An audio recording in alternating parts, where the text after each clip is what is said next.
Hello friends, இந்த வீடியோவில் ஒரு சூப்பரான தொக்கு ரெசிபி தான் எப்படி பண்ணுறதுன்னு பார்க்க போகிறோம். இந்த ஒரு தொக்கு இருந்தால் போதுங்க, ஒரு தட்டு சோறு சாப்பிடலாம், அவ்வளோ டேஸ்ட்டாக இருக்கும். நீங்களும் ஒரு டைம் செஞ்சு பாருங்கள், அப்புறம் நீங்களும் அதுக்கு கண்டிப்பாக அடிக்ட் ஆகிடுவீங்க. ஸோ இந்த ஈஸியான தொக்கு ரெசிபி எப்படி பண்ணுறதுன்னு தான் இந்த வீடியோவில் பார்க்க போகிறோம். ஸோ வாங்க வீடியோக்குள்ளே போகலாம். இந்த தொக்கு பண்ணுறதுக்கு ஒரு பேனில் 4லிருந்து 5 டேபிள் ஸ்பூன் அளவுக்கு ஆயில் சேர்த்துக்கோங்க. எண்ணெய் நல்லா சூடானதும் இதில் ஒரு 4 மீடியம் சைஸ் கத்திரிக்காவை வந்து கட் பண்ணி இதோட ஆட் பண்ணிக்கோங்க. ரேண்டமாக கட் பண்ணிக்கோங்க.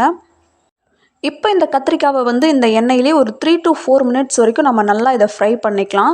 நல்லா கலர் சேஞ்ச் ஆகி வரணும், அது வரைக்கும் நம்ம ஃப்ரை பண்ணிக்கணும். பாருங்கள், நல்லா இந்த மாதிரி கோல்டன் ப்ரௌன் ஆகிறது வரைக்கும் இதை நல்லா ஃப்ரை பண்ணிவிட்டு இப்போ இதை வந்து இந்த கத்திரிக்காவை இந்த ஆயிலிருந்து நம்ம வெளியில் எடுத்துக்கலாம்.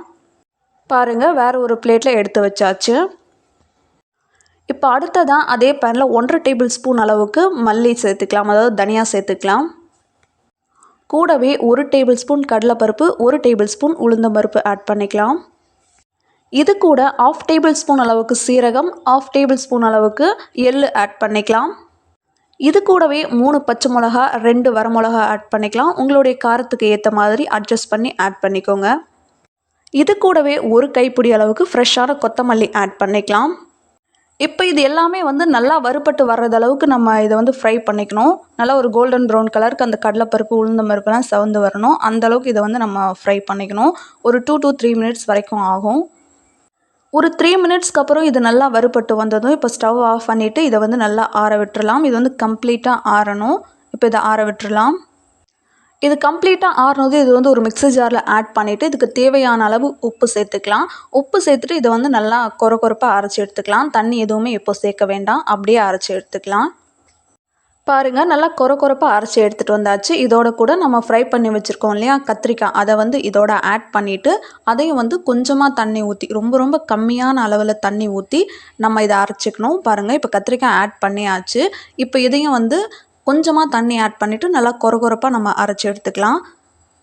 பாருங்கள், இந்த மாதிரி கொஞ்சம் கொரப்பாக தொக்கு கன்சிஸ்டன்சியில் நல்லா கெட்டியாக அரைச்சி எடுத்துக்கோங்க. ரொம்ப தண்ணி மாதிரி, ரொம்ப மைல்டாக சட்னி மாதிரிலாம் அரைக்கக்கூடாது. இந்த மாதிரி அரைச்சா தான் கரெக்டாக இருக்கும்.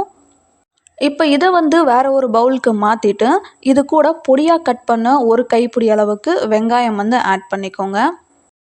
வெங்காயம் ஆட் பண்ணிவிட்டு இது ஒரு முறை நல்லா கலந்து விட்டுக்கலாம். இந்த வெங்காயம் வந்து எல்லா இடத்துலையும் நல்லா ஸ்ப்ரெட் ஆகிற மாதிரி கலந்து விட்டுக்கோங்க. அடுத்ததாக நம்ம கத்திரிக்காய் ஃப்ரை பண்ண அதே பேனில் இன்னும் கொஞ்சம் போல் எண்ணெய் விட்டு, எண்ணெய் நல்லா சூடானதும் அதில் கொஞ்சமாக கடுகு உளுந்து ஆட் பண்ணிக்கலாம். இப்போ இது வந்து நல்லா பொரிஞ்சு வரட்டும். இது கூடவே கொஞ்சமாக கருவேப்பிலை ஆட் பண்ணிக்கலாம். கருவேப்பிலை ஆட் பண்ணிவிட்டு நல்லா பொரிஞ்சதும் நம்ம அரைச்சி வச்சுருக்கக்கூடிய அந்த கத்திரிக்காய் தொக்கை வந்து இதோட ஆட் பண்ணிக்கலாம். இப்போ இந்த தொக்கை வந்து 1லிருந்து 2 நிமிஷம் போல் இந்த தாளிப்போடு இந்த தொக்கு வந்து நல்லா கலந்து வரணும். அந்த மாதிரி இதை வந்து நம்ம நல்லா கம்ப்ளீட்டாக கலந்து விட்டுக்கலாம். அவ்வளோதாங்க, நம்மளோட கத்திரிக்காய் தொக்கு வந்து சூப்பராக ரெடி ஆகிடுச்சு. இப்போ நம்ம வந்து ஸ்டவ் ஆஃப் பண்ணிக்கலாம். அடுத்ததாக இதை வேறு ஒரு பவுலில் மாற்றிட்டு சாதத்தோடு போட்டு இதை பிசைஞ்சு சாப்பிட்டு பாருங்கள். வேறு சைட் டிஷ்ஷே கேட்க மாட்டீங்க, அந்தளவுக்கு டேஸ்ட்டாக இருக்கும். வேணும்னா ஒரே ஒரு அப்பளம் மட்டும் கூட வச்சுக்கோங்க, அவ்வளோ டேஸ்ட்டாக இருக்கும். இது ஒரு டைம் செஞ்சு பாருங்கள், கண்டிப்பாக நீங்களே அடிக்ட் ஆகிடுவீங்க. ஸோ செஞ்சு பார்த்துட்டு எப்படி இருந்துச்சுன்னு ஃபீட்பேக் சொல்லுங்கள். வேறு ஒரு வீடியோவில் பார்க்கலாம். பாய்.